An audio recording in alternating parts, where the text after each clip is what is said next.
Two different tests can achieve these separate goals. The first is the PCR, or polymerase chain reaction test, that's being used on a large scale globally. It's a simple test where a swab from the back of the throat or nose is taken.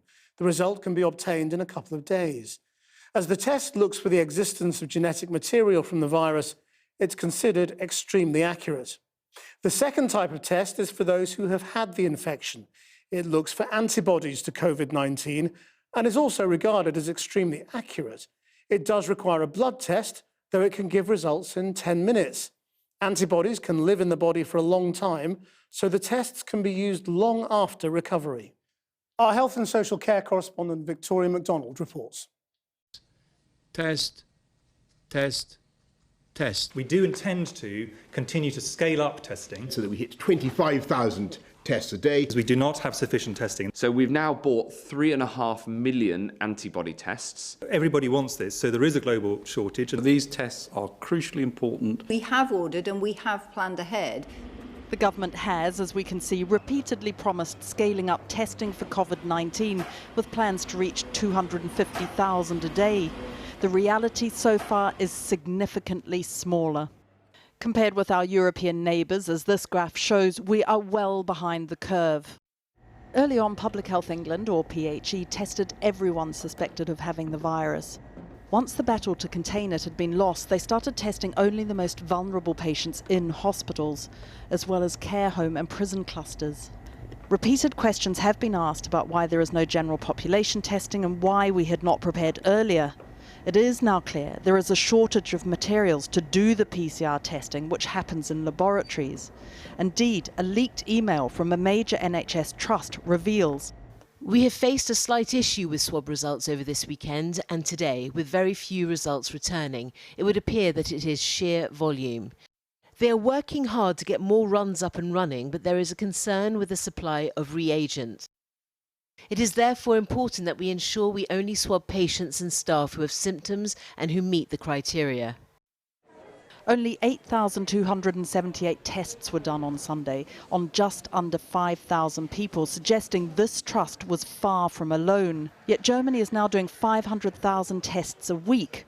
This leading virologist told us it was about planning. I think one of the bottlenecks currently in many countries is supply of reagents for labs.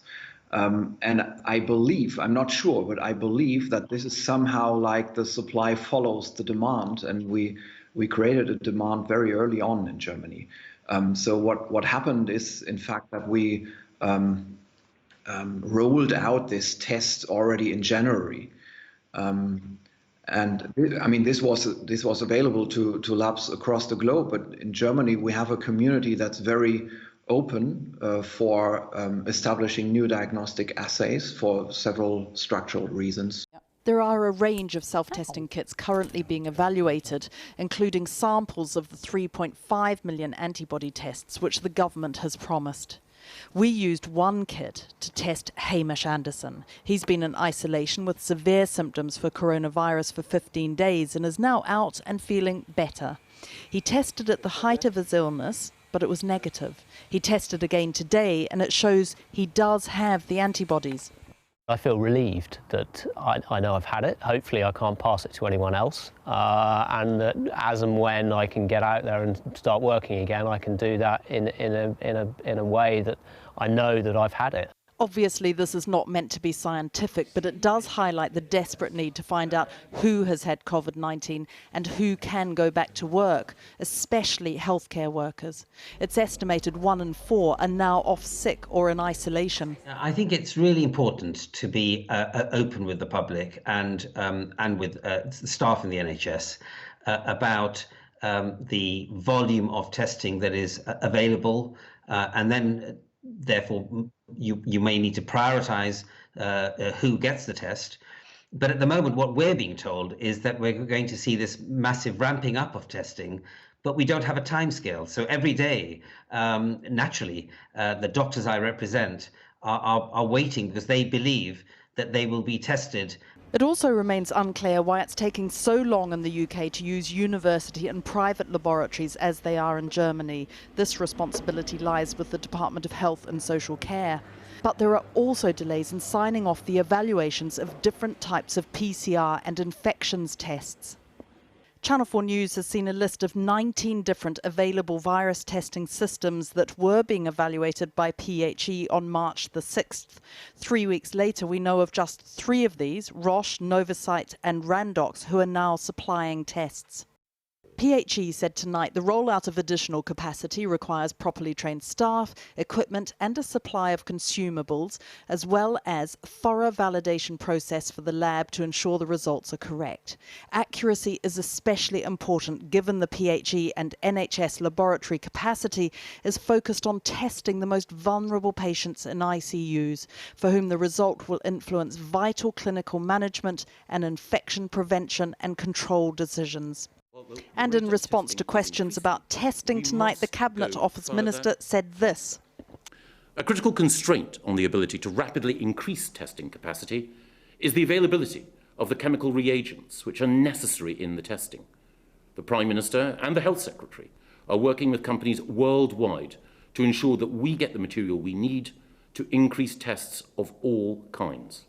Today it was announced that 10,767 people in England alone are currently in hospital with COVID-19 symptoms, up from over 9,000 yesterday.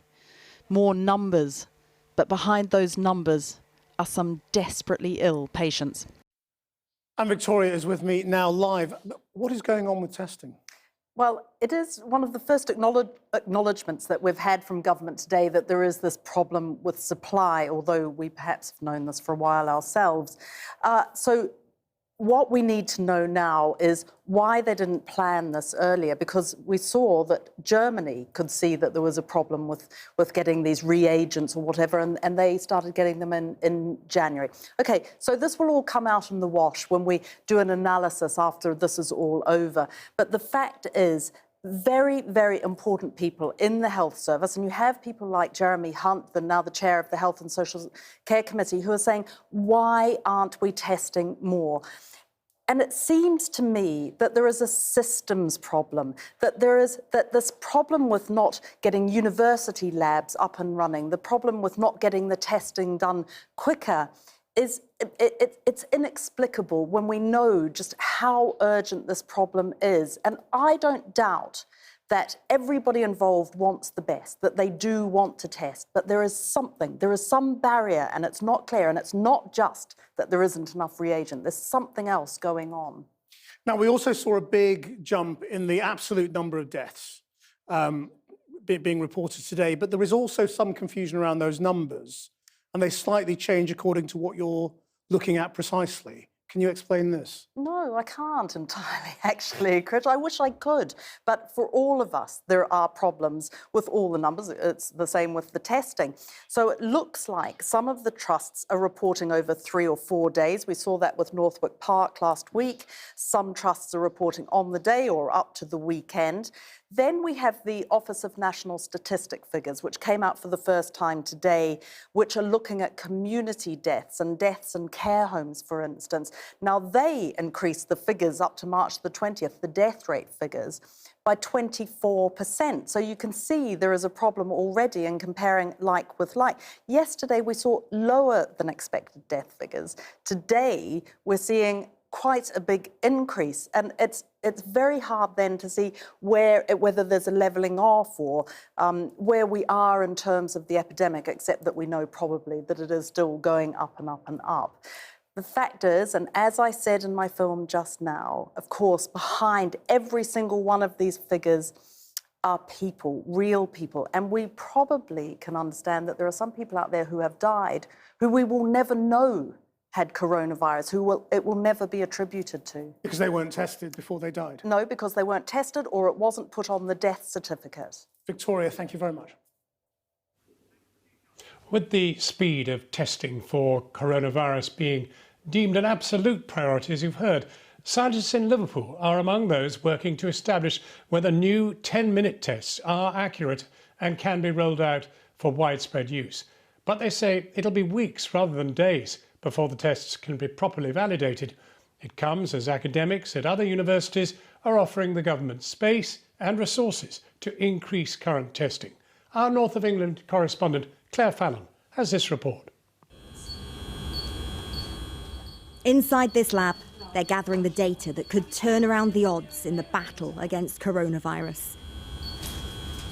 Tight biosecurity measures mean we're out here, looking in, while in there, they test the tests that could transform the response. We call them lateral flow tests, but most people would recognise them as a sort of pregnancy test. So it's something you can more or less do yourself, and the results are available in 10 minutes. We've heard about 10-minute testing before, but the work being led by Dr. Emily Adams in Liverpool is to try and establish whether new tests work. They're checking the reliability of diagnostic tools that identify the COVID-19 DNA, as well as antibody tests that reveal potential immunity. They're the kind of tests we've been told repeatedly for weeks will be ramped up in number and rolled out very soon. There have been incidences across Europe where large batches of tests have been procured and they've had to be sent back to the companies involved because they have not been up to standard. So those reports are concerning. It's great that they're being picked up, and we just want to make sure that any testing in the UK and further afield is high quality. But it must be frustrating when you hear people talking about, we're doing tests at the moment, we're going to be rolling these out within a matter of days, when you know it's more time consuming than that. I guess there's so much interest in the diagnostic aspect of the work, but validation is really key, right? We don't want to have bad tests available to patients. We don't want them to say that they've had an antibody response to infection when in fact they haven't at all. In another lab, in another city, they're freeing up space and getting a team ready. So we're trying to understand what this disease actually is. We're also interested in why these patients are responding in some cases and not others. We're trying to understand why some people die and some people do not. Our main aim is to save as many lives as possible in the short, medium and long term. The University of Manchester and the city's hospitals are pooling resources and knowledge and have formed a rapid response research unit. Professor Graham Lord told me, as the number of cases accelerates in some parts of the north, they may need a different approach to that in London. Greater Manchester has an older, less healthy population than London on average. And we know that this virus is particularly severe on older patients and patients with what we call comorbidities. But my concern is that it can potentially widen those health inequalities, because I think the population of Greater Manchester and the north more generally are likely to be more severely affected. It's a bleak prospect, but as so many have said, more testing is vital in shifting the odds and saving more lives. We have asked the government to come on the programme, but no one was available tonight. Earlier, I spoke to Dr. Rangarajan Sampath from the Foundation for Innovative New Diagnostics, who's working with the World Health Organization on diagnostics for COVID-19. And I began by asking him if the UK government's ambition to test up to 25,000 people a day was enough for a population of 65 million. I can tell you, just listening to the volume of test requirements, that's not going to be adequate for a population within the UK. And I can imagine a place like London with its population and the demand for these tests will be quickly overrun in a hospital-based setting, given the limitations similar to what most other countries have experienced. I mean, at the moment, people who are admitted into hospital with severe coronavirus symptoms seem to be getting tested. Some healthcare workers, some VIPs, politicians, royal family, that kind of thing. What does that mean for the reliability of statistics about the rate of infection? Because they've also said today that, the green shoots of perhaps flattening are beginning. Can we rely on those sorts of numbers? It's a start, but we know that it's not going to give you the full picture. As definitely, as Dr. Tedros from WHO said, unless you really scale up testing and start testing really broadly, you'll never get to the true numbers. When is the right time to start large-scale antibody testing in a population?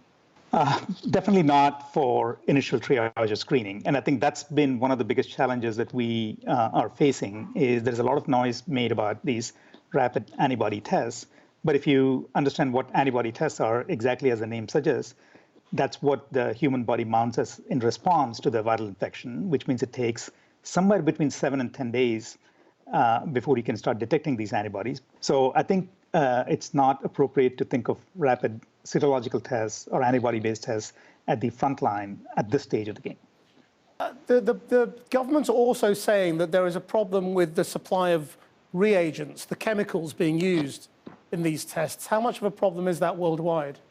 And the reagent shortage is not just in terms of what the manufacturer claims in terms of their own as-is reagents, it's also ancillary reagents that need to be there. So we have seen shortages of everything from simple swabs, which you need to collect the specimen. If you don't have the specimens, you cannot do the testing. It is a challenge, but it's not limited to the rapid test. So I don't want to confuse the two in the same breath. Look, some people are already raising questions about whether we should have taken these decisions a lot earlier. Now, have you as scientists been saying you should be ordering the chemicals now, you should be ordering the tests now, you should be doing everything much earlier, given that the warning went out at the end of January? Warning went out even before. Not end of January was already too late. Having said that, once the early warning bells in the early part of January started coming through, definitely, I think as a world organizations, we should have, the countries, there should have been a better preparedness plan put in place and not assume that somehow this was going to be contained within the Chinese, or even at the time where Korea started implementing some of its early policies, that was going to be contained. And just finally, on all the different types of tests, whether it's the PCR test or the antibody test, I mean, all the countries around the world seem to be having their own sort of endorsement regimes. And there seems to be very little cooperation. Is that normal? It's unfortunate because I think a better uniform or harmony in sort of some of these standards would definitely help. Unfortunately, we don't want to forget, but every one of these outbreaks teaches us something new, and this is definitely, the scale of this has definitely taken everyone by surprise.